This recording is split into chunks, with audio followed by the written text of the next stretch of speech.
Vamos que vamos, galera! Tudo na paz com vocês? Andrade Neves, historiador, diretamente da Boa Vista. E hoje eu quero convidar vocês para assistir esta videoaula, onde nós vamos falar de um movimento assim que é muito arretado, que é o movimento de Canudos.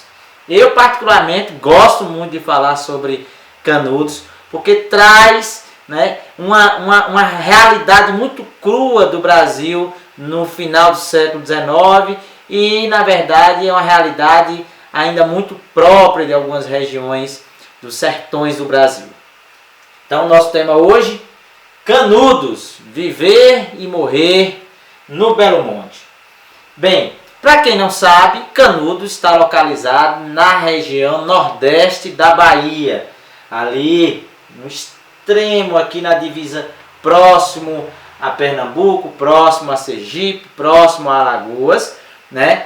As margens do rio Vaza Barris. Aqui você tem um rio, então você tem aqui Uauá, você tem Brejinho, Jeremoabo, você tem Monte Santo, você tem como referência maior aqui, um pouco mais afastado, Juazeiro, você tem Queimadas.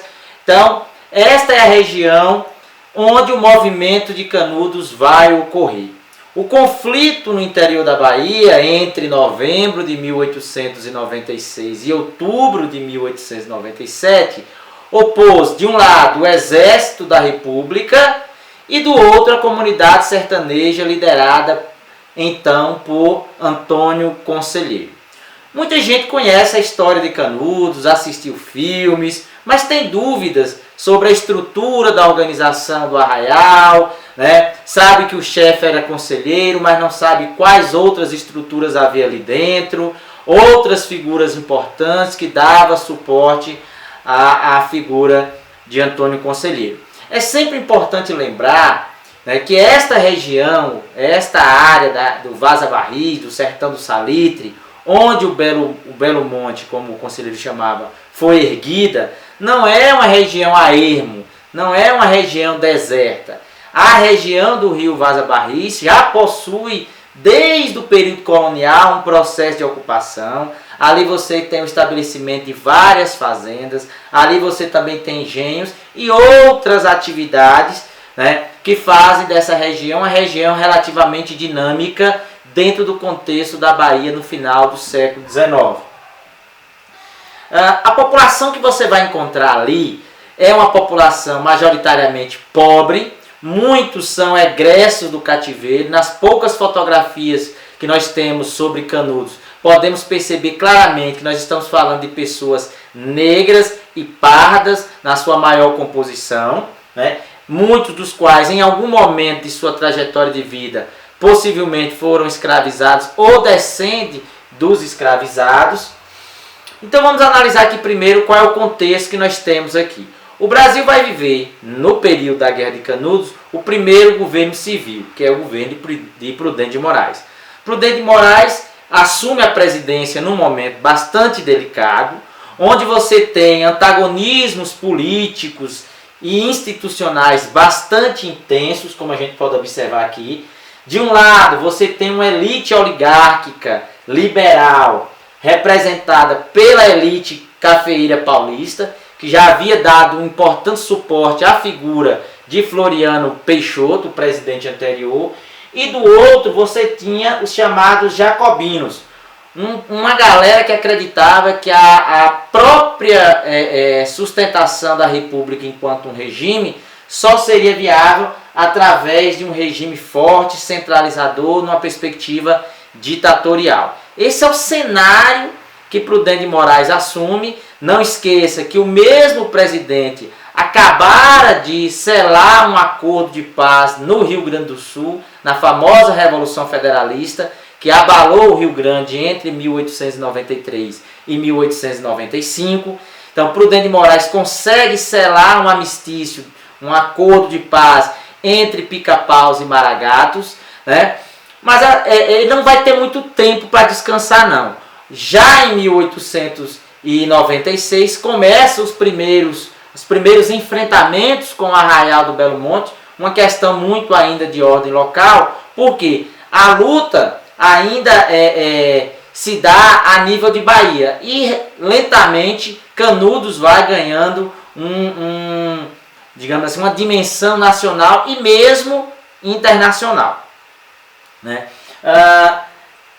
A nível de estado, essa fala aqui do professor David Danilo, ela é muito interessante. Às vezes, assim, com sua enorme capacidade de atração popular, o tamanho do seu mercado e seu potencial bélico, o Arraial do Conselheiro desequilibrou os poderes políticos da Bahia há tempos tensionados pela disputa entre o governador Luiz Viana e o dono das terras daquela região, José Gonçalves, aliado ao barão de Jeremoabo. Observe que a gente ainda tem questões muito próprias. O Arraial de Canudos, o Belo Monte, ele vai incomodar não apenas as estruturas regionais, né, mas também as estruturas estaduais e depois federais.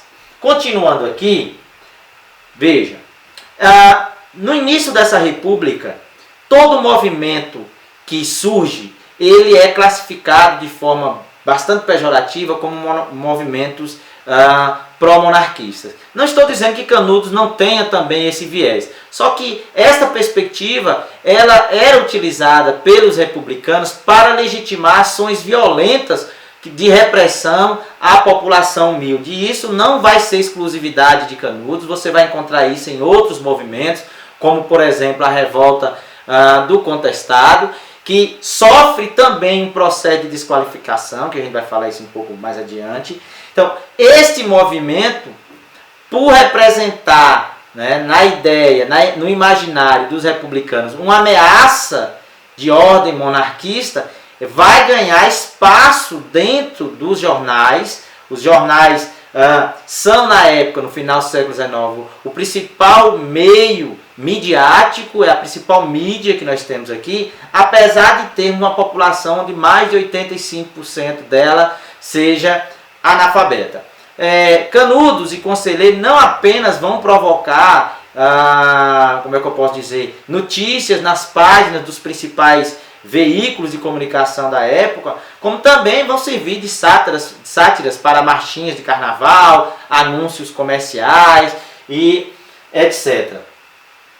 Aqui nós vamos encontrar, em 1874, a primeira referência, a primeira fonte que cita diretamente a figura de Antônio Conselheiro, aquele que anos mais tarde iria construir, levantar o Arraial do Belo Monte. Vai dizer assim: bom, há bons 6 meses que por todo o centro dessa província e da Bahia, chegado, diz ele, do Ceará, infesta um aventureiro santarrão que se apelida por Antônio dos Mares, o que, à vista dos aparentes e mentirosos milagres que dizem ter ele feito, tem dado lugar que o povo o trate por Santo Antônio dos Mares.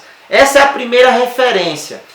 Acredita-se que Antônio Conselheiro já perambulava pelos sertões, construindo cemitérios, reformando igrejas, construindo capelas, fazendo pregações. Ele é um letrado, né? Ele não tem formação religiosa, ele não foi seminarista, mas ele domina um pouco a leitura do texto bíblico, adapta essa leitura, né, à realidade social dos sertanejos, e com isso ele consegue uma grande mobilização desta população que, diante do cenário republicano, se vê, digamos assim, perdida, se vê sem um referencial, vê seu mundo de caráter religioso, né, da noite para o dia ser desmontado. A imprensa, ela vai ter um papel muito importante na cobertura de Canudos, do Arraial do Belo Monte, porque de fato o que você vai perceber quando se analisa essas fontes é que os jornais estão claramente vinculados à perspectiva oligárquica de princípios, né, tentando desqualificar a todo custo o movimento, adjetivando o movimento como um cenário de lunáticos, de fanáticos religiosos, porque não há nenhuma preocupação desta imprensa com princípios constitucionais, com a ordem democrática, com as questões vinculadas à cidadania. Isso ainda não é pauta, eu acredito que ainda nem seja muito pauta dos jornais até hoje.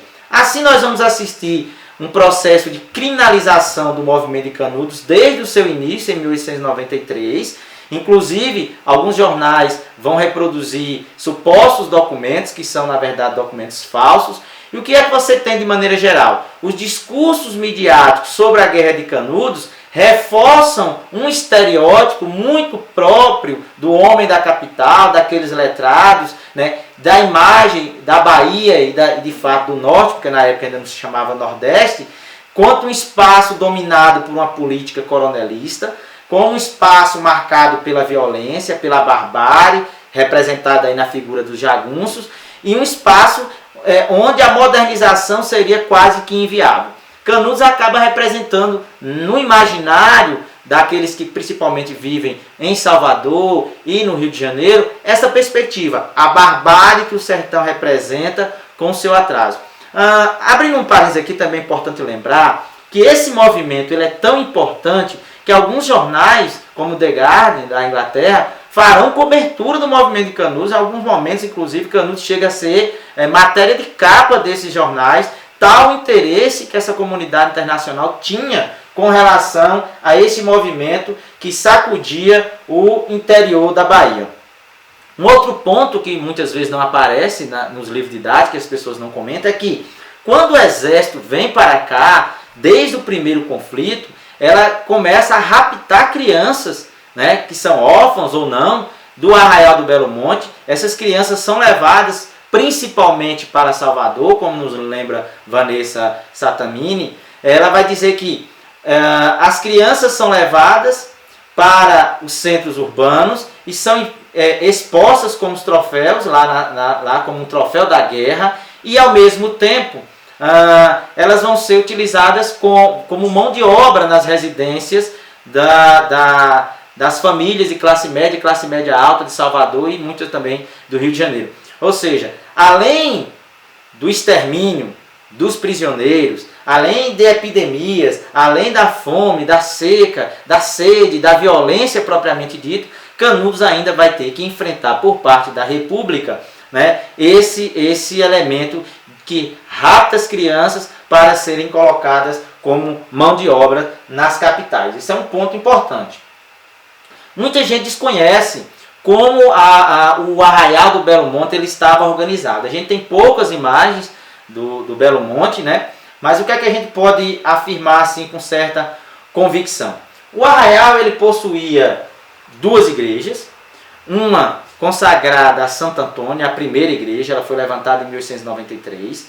A outra é a Igreja do Bom Jesus, né, que ainda não chegou a ser acabada. Contudo, a religião era o centro da vida cotidiana do Arraial do Belo Monte, ou seja, a religião organizava esse labirinto de casas, essa convivência era harmonizada através da religião.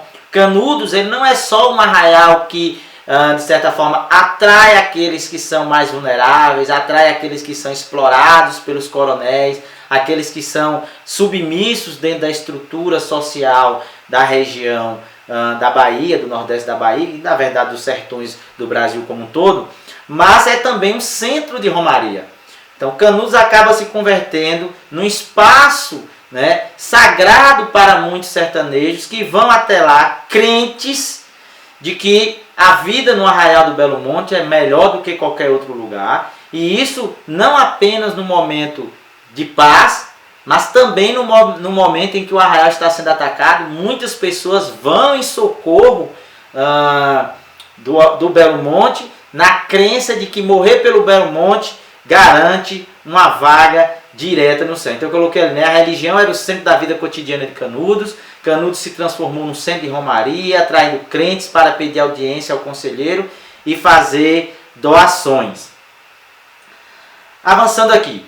A guerra ela vai atrair muita gente para a região, não apenas os soldados, mas aqueles que chegaram primeiro começam a escrever cartas aos seus familiares e Canudos vai crescendo ante a ameaça da República, ou como era conhecida na época, ante a ameaça do anticristo. E é importante lembrar, Canudos não vai ter apenas pessoas pobres. Nós teremos poucas, mas também teremos pessoas de um poder aquisitivo maior, e isso estava muito evidenciado na própria arquitetura do espaço. As casas mais bem construídas, uma arquitetura mais ampla, pertencia justamente a esses indivíduos mais afortunados. Isso não é uma novidade, a gente vai observar esse perfil de uma certa elite também no movimento do contestado a partir de 1912, que a gente vai falar sobre isso aí num outro momento.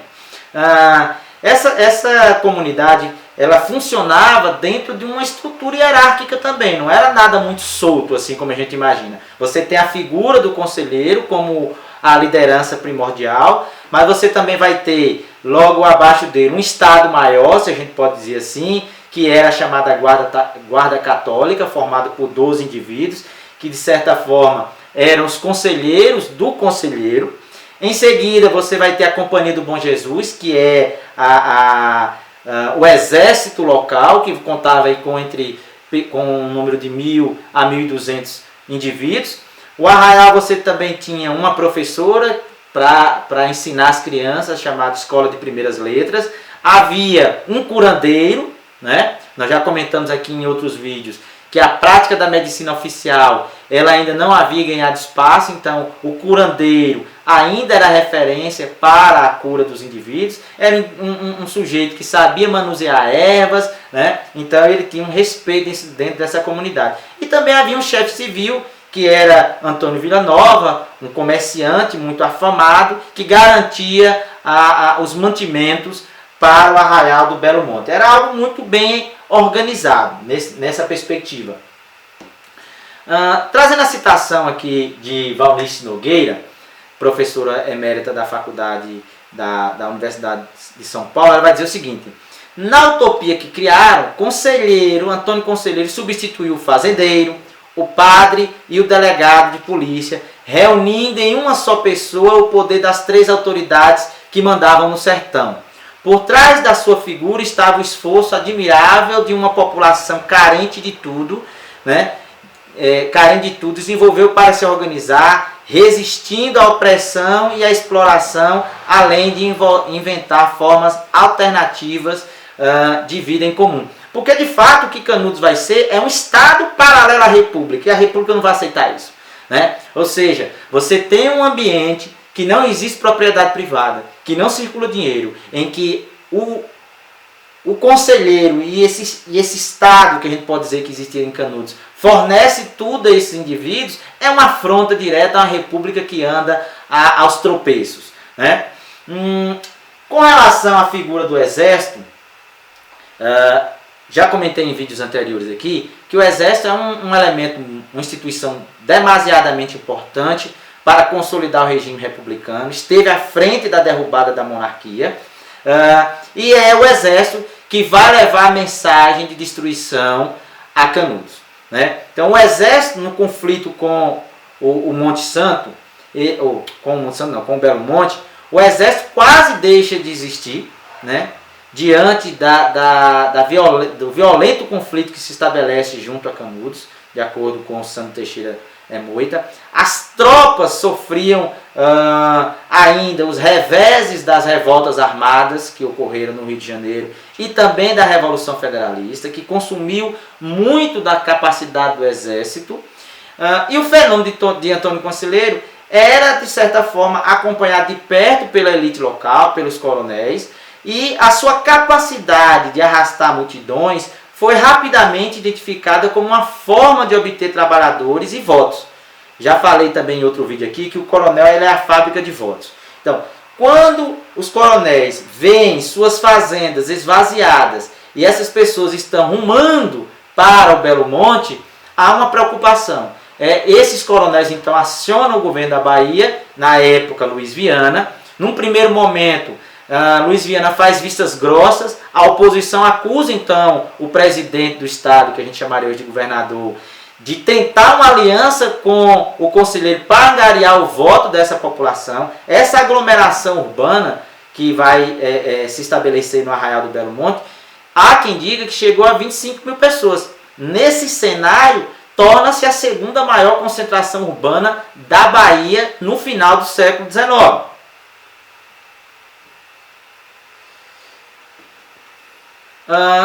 Para a destruição do Arraial do Belo Monte, nós vamos ter quatro fogos, como era chamado na época, né? 4 batalhas. A primeira expedição contra Canudos foi comandada pelo tenente Manuel da Silva Pires Ferreira, à frente de oficiais, de 3 oficiais na verdade, e 104 soldados.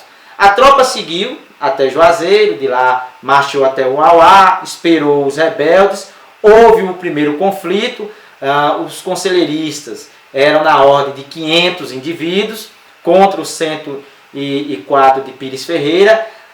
Esse conflito durou aproximadamente 4 horas, ele ocorreu no amanhecer do dia 21 de novembro de 1896, e a gente não pode dizer que houve um vencedor, vamos dizer assim que houve um empate, mas um empate nessa perspectiva simbolizava para o Exército uma derrota. No relatório apresentado pelo Tenente Pires Ferreira, ele vai elencar elementos que tentavam explicar por que é que os revoltosos, os canudenses, não foram derrotados já nesse primeiro momento. E ele vai alegar um conjunto de questões materiais, como por exemplo, os fuzis que esquentavam demais, as fardas que se esfarrapavam, os calçados que se desfaziam, né? Além da ausência, por exemplo, de barracas para o acampamento dos soldados, etc. Ele vai colocar a culpa nesses problemas de ordem estrutural. Enfim, no segundo conflito, a segunda expedição ela foi comandada pelo Major Febrônio de Brito, né? Como reforço para a composição do exército foram convocados homens de Salvador, de Aracaju, de Maceió, além de 250 membros da Polícia Militar da Bahia. Entre os armamentos, inclusive, foram alocados metralhadores e canhões, mas aí novamente as dificuldades estruturais, as dificuldades logísticas comprometeram esse segundo combate. Por quê? Os meios de transporte eram limitados, fome em função do abandono de suprimentos, os jagunços, muitos jagunços, passaram a lutar contra o exército e a favor do Belo Monte. Um ambiente totalmente desconhecido para muitos desses combatentes, ou seja, o sertão, a Caatinga, era um espaço desconhecido, e um adversário terrível se apresenta para essa segunda expedição, que vai ser justamente a fome. Quando ocorre a chegada da notícia que também essa segunda expedição ela foi derrotada, o Rio de Janeiro então começa a assumir de fato as rédeas para a eliminação de Canudos. Convoca então o prestigiado coronel Antônio Moreira César, aquele que havia posto fim à revolta federalista no Rio Grande do Sul, chamado Corta-Cabeça, né? Ele reprimiu duramente a revolta federalista, ganhou prestígio dentro do exército, e muitos então acreditavam que ele colocaria Canudos no chão. A expedição dele ruma para a Bahia com um contingente relativamente grande, 1.200 homens, né, que avançam rapidamente, chegam no dia 3 de março de 1897 a Canudos, e antes mesmo de fazer reconhecimento, de fazer repouso, o coronel Moreira César ele autoriza a invasão do arraial. Então os soldados entram em Canudos e desaparecem em meio àquele labirinto, né? O coronel Moreira César vai ser ferido, inclusive vai morrer ali. Quando a tropa sabe da notícia da morte do seu comandante, aí todo mundo começa então a fugir. Há uma debandada geral, começam a se retirar em direção a Monte Santo, que é na verdade uma fuga bem desorganizada. Os sertanejos aproveitam para executar feridos e também capturar militares, entre eles já o finado Moreira César, que vai ter sua cabeça cortada e colocada no caminho para Canudos. Chegamos então ao quarto fogo, como dizia o conselheiro. Esse conflito é o mais longo, ou seja, ele vai durar de 25 de junho a 5 de outubro de 1897, e nós vamos ter assim várias dificuldades de ambas as partes. Então, essa expedição ela vai ser liderada pelo general Arthur Oscar. Ela se divide em duas colunas, né? Uma comandada pelo general Arthur Oscar, a outra comandada pelos generais João da Silva Barbosa e Cláudio Amaral Sauvaget. O plano era o seguinte: vamos cercar o Belo Monte com os nossos 5.000 soldados. E vamos utilizar um canhão de grosso calibre, chamado Matadeira, para destruir o Arraial do Belo Monte. Essa era a perspectiva do grupo. De fato, após um processo de intensos conflitos, nós teremos dias aí que você vai ter a baixa de mais de 1.000 pessoas só do lado do exército. Você também vai ter um período em que falta alimentos para os dois lados, mas a sediação que o exército realiza em Canudos, ou seja, o cerco que o exército realiza em Canudos, de certa forma auxilia na derrota do Arraial, que sucumbe no dia 5 de outubro de 1897. E, como vai dizer aqui Jaqueline Herman, da Federal do Rio de Janeiro, ela vai dizer o seguinte assim, os canudenses lutaram contra a República em nome de Deus e para a manutenção de uma ordem na qual aceitavam a sujeição, desde que dentro dos limites do seu universo cultural e no qual a religião era a referência fundamental. Ao contrário dos párocos, e tal como o padre Cícero, que nós vamos comentar no outro vídeo também, o conselheiro partilhava com seus adeptos um cotidiano de sofrimento e privações, forjando assim uma vivência religiosa muito concreta, palpável, diariamente renovada pela espera da volta da monarquia e da ordem de Deus. Ou seja, Canudos é um apelo social através da religião. E o exército e a república não conseguem compreender isso, porque são dois Brasis distintos. É o Brasil arcaico e o Brasil moderno. O atrito entre esses dois projetos acaba levando a república a realizar um verdadeiro massacre de sertanejos. Isso não apenas em Canudos, como em outros movimentos que nós iremos tratar nos próximos vídeos. Beleza, galera? Valeu e até a próxima!